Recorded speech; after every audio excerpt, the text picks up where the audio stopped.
Yeah, well, I already lost a minute, huh? When David Castro was with us, last week, and one of the things that he shared while he was here is about the good soil. He says, the Word of God, and we find that in Luke 8:11, says that the seed, when the sower sowed, was the Word of God. And so the good soil is what made you have a harvest. And we're that soil.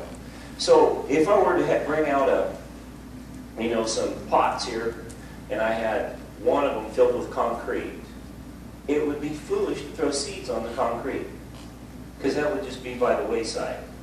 And then the next one I had filled with pea gravel or sand or something, and I throw the seeds in there, the water's going to run right through it. The seeds have no place, there's no soil for it to grab hold of. And then if I had some beautiful flowers growing in the other one, and it was just filled with flowers bursting out of it, and I wanted to plant some other kind of plant in there, it'd be foolish to try to do that as well.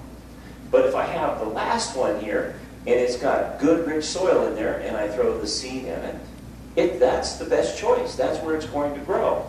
Now, I could have all kinds of choices of seed. I could plant a grain of corn in there, it would grow. I could plant, a dozen different things. I could put a tomato seed in there. And the kind of seed that I plant is what I'm going to have, the kind of harvest I'm going to have. So, Jesus, if we go back to his words, what did he say to do? Matthew 28:19, he said, go. So we're supposed to go. And then in the next verse, 20, he said, teach. Teach people to observe those things I've taught you. Mark 16:15, another commission verse. He says, go and preach the good news to every creature. That's the seeds that I'm supposed to be planting. If I'm Johnny Appleseed, I'm planting Jesus seeds everywhere I go, the Word of God. John 21:17.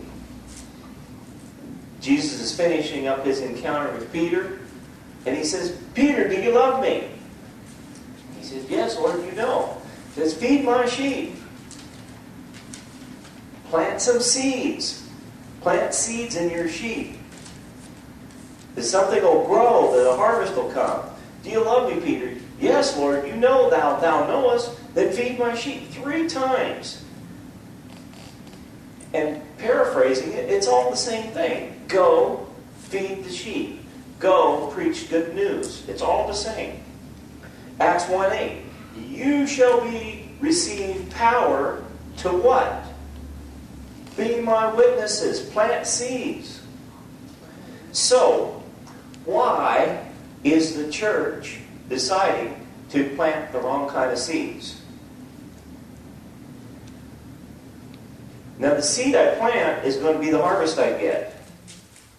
So if the seed I decide to plant is I'm going to tell everybody how that evil Harold Camping is a false prophet, what kind of harvest am I going to get?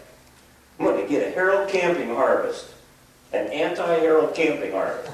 If I want to go tell everybody in the world Jehovah's Witnesses is a false cult, and Russell, that invented the group, he sold miracle wheat that was less than the government standard, which I know a lot of things about them because I've sown some of those things in myself. What am I going to get? I'm not going to get the harvest that Jesus was wanting me to have. If I go tell everybody in the world I sow the seed that Mormonism is a cult and it's the most awful thing and this and that, what kind of seed am I going to get? I mean, what kind of harvest am I going to get? If I go tell everybody that the seeker-sensitive church is just totally wrong and they're worldly and carnal and this and that, what kind of harvest am I going to get? Now, if I had my choice to go to somewhere and learn something about the gospel of Jesus Christ, the good news, and I decided to go on a convention that taught me about something that was some danger of Christianity, the New Age creeping into the church, the Mormonism, the Muslims, or whatever, I have decided to go to a conference and have something that, yeah, I need to be warned about some of these things, But I've chose to have that sowed into me that's not going to bring the harvest that the good news of Jesus Christ brings. Now, everybody wants to say, well, the Bible tells us to reprove, rebuke, and and there's correction involved then. But that's with relationship. Yeah. Me as a pastor of the church, I have more grounds to scold people than the average Christian does. And if somebody is a leader of a denomination, or David Castro talks about him being the pastor of pastors, he's got more grounds to go scolding pastors. But who's doing all the scolding of pastors? Usually it's sheep. Pastors need to get their shepherd staff out and whoop up on some sheep occasionally. Remind the sheep that they're sheep. The American sheep don't like that. But anyway, that's the way it goes. So, what I'm saying here, Jesus said, go into all the world and preach the good news. He said, Peter, feed my sheep. He didn't say, Peter, go tell your sheep, don't eat thorns and thistles.